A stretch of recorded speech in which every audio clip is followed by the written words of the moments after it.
Joining me now via Zoom is Oxford MP Dave MacKenzie. Good morning, Dave. Just thought we'd check in with you and just give us a little bit of information on how you feel things are going in Oxford County right now as far as the COVID-19 pandemic.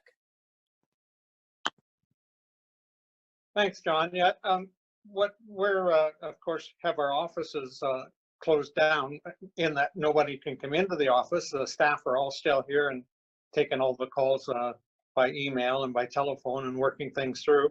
I think Oxford is obviously like the rest of Ontario. We would be anxious to get going again, but we recognize that to go too soon, to get a second wave of COVID come back into our communities would be disastrous. So we're hearing from folks, they're starting to get their way through the CERB program, which gives them $2,000 a month. And it's been hard for some people because Service Canada have closed their local offices, and so the phone lines are all plugged, and they call us. We can try and help, but we don't have any better luck many times. We've lost the access to many federal departments because people aren't there. But I think, like I say, I think by and large people are getting through that.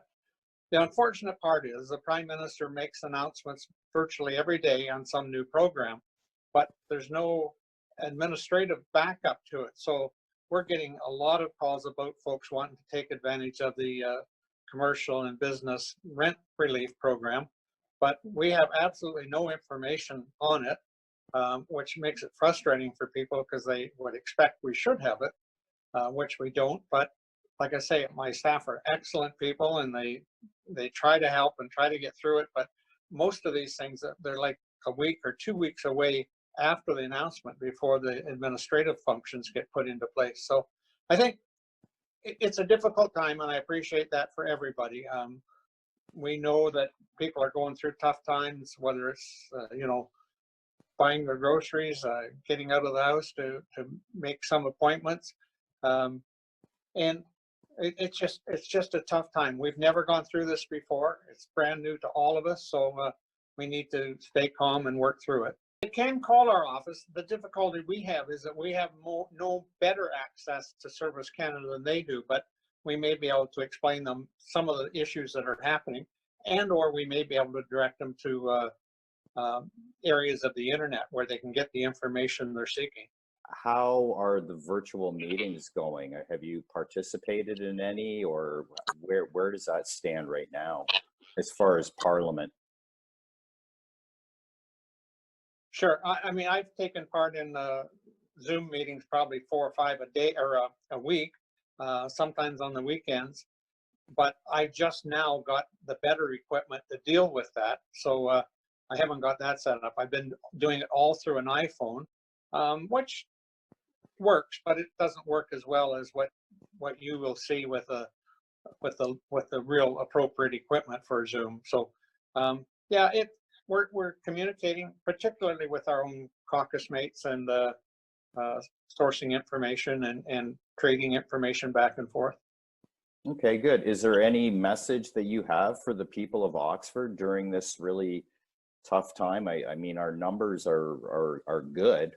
We seem to be doing well. Hopefully we can stay that way. Oh, yeah. Sure. No, I think our numbers are, in Oxford, actually, for most of southwestern Ontario, I see like Norfolk and some other places are hard hit, but I think we've been fortunate in Oxford particularly, and it probably has much to do with people social distancing. I don't think our hospital, obviously, or any of the hospitals in the county have been overwhelmed. I think they're prepared and they could do it, but we just need to sort of stay the course and get through it. Everybody's anxious. I see Toyota have announced that they're going to push their opening back 1 more week. I think everyone has to realize that these are times that we've never seen, and we're not out of it even in 3 months or 4 months. I think, when you see auto sales in North America are down, it means that our industries in Oxford are not going to bounce back 100% to where they were. And I think our farmers are having a difficult time. One of the problems they're having is, and we hear from them daily, is they can't get people to work. Now, part of that is that, you know, the government is giving money to people. If I said not to work, that's not really what I mean, but people can stay home and receive a check. So, you know, they're saying, why would I want to go to work? But we do need people to work, and it is a, you know, an ethic that we're all common to North Americans, particularly Canadians, to work.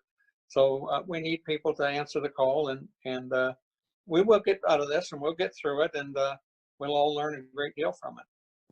All right. Well, thanks a lot for your time today, Dave. And for Rogers TV, I'm John Payne.